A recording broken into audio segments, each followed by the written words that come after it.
I was telling them a little story at Mass this morning.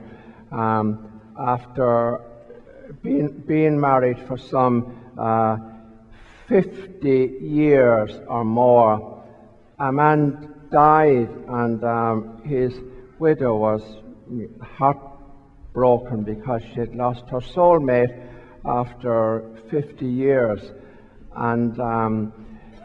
And then a few days before he was due to be buried, she found his will.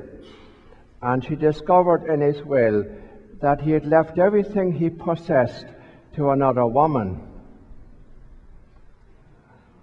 Oh.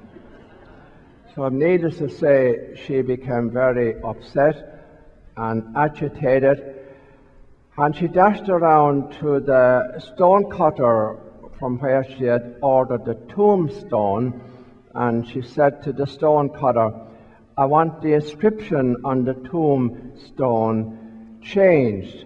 And he said, "Lady, it's too late. I have already inscribed what you ordered on the tombstone, rest in peace."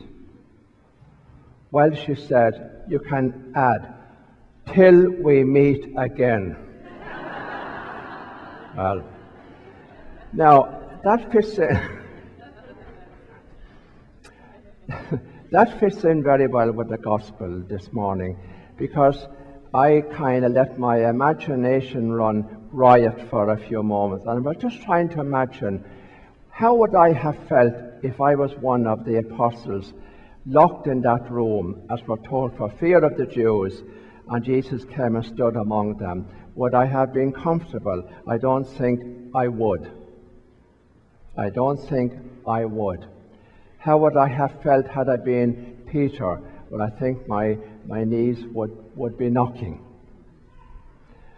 If I had been Jesus, or if I had gone into that room in the place of Jesus, what would I have done? Well, I'd have looked at him and I'd say, "Well, you're some bunch, aren't you? You're some pack of cowards, no backbone. When I needed you, where were you? The last time I saw you, you were running. Peter, were you not the one who said to me, even if everybody else forsakes you, I will never let you down. I will never forsake you, even if I have to die with you."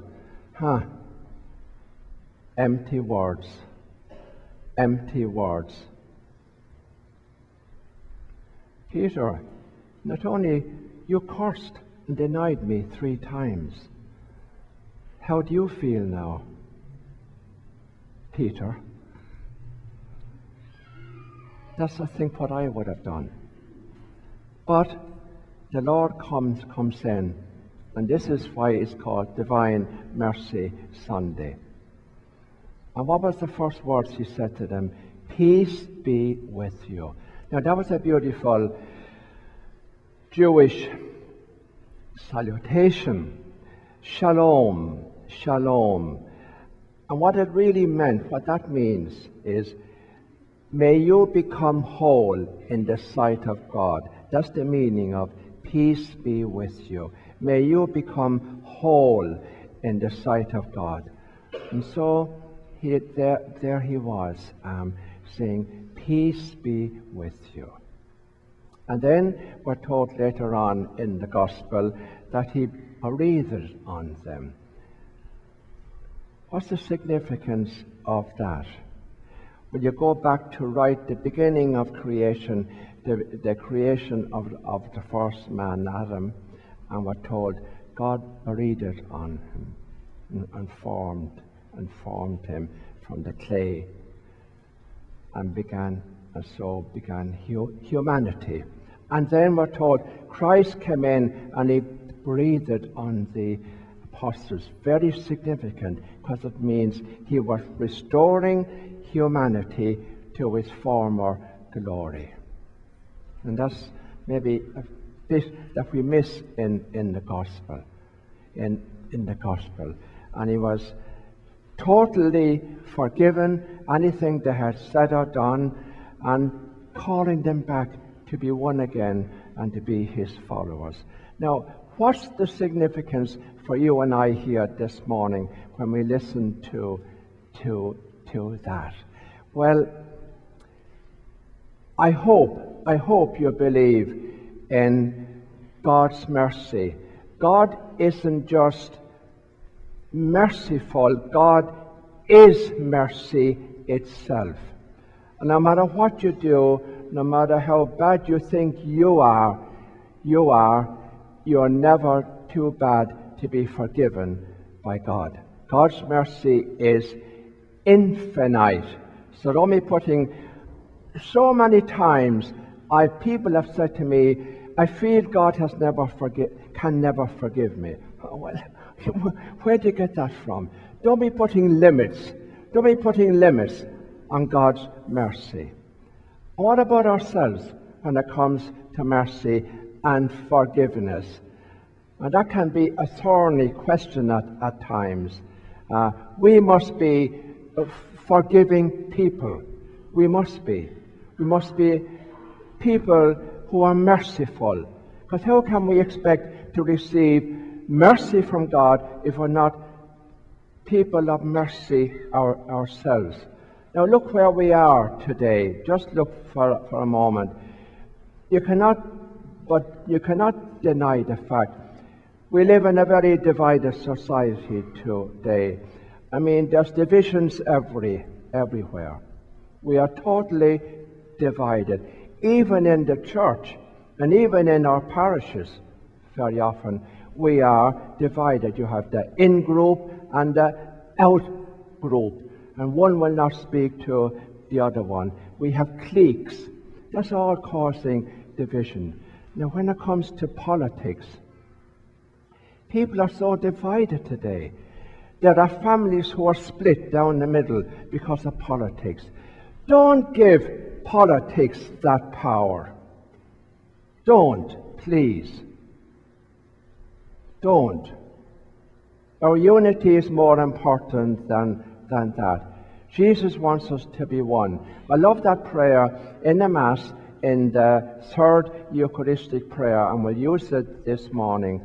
And it's the prayer where the priest prays, grant that we may become one body, one spirit.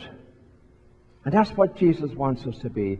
And if you are divided, whatever lines you're divided along, whether it is politics or religion or color or race or anything else, you're not a true follower of Jesus. Period. Full stop. That's it. There's no gray area in that matter. No gray area. You have to be. Look, go back to the early church, and we're told their numbers increased every day. They grew enormously. Why? Because people looked at the early followers of Christ. Look at the early Christians, and what did they see? They said, see how they love one another. See how they love one another. And they were attracted by that. Now, what have we got to do? What have we got to do? Well, this is what we have got to do. You and I have got to become healers. We've got to become a healing influence on our society, on our families, in our parishes. We've got to become a healing influence. Never be a source of division or disunity, but be a healing influence. Don't stop talking to people because of their politics or anything else. Treat everybody the same. Rich or poor, black or white or whatever. We are all creatures of God. We're all one in God's eyes. And God loves each and every one of us infinitely. And all he says, what was the Lord's among his last words. What were they? Love one another as I have loved you. And please, be a healer. I feel that's our most urgent call today, is to be a healing influence in society rather than a dividing influence. So please listen to the words of the gospel this morning. Listen to those beautiful words. And you, whoever you meet or wherever you are, that your greeting be shalom. Peace be with you. Amen.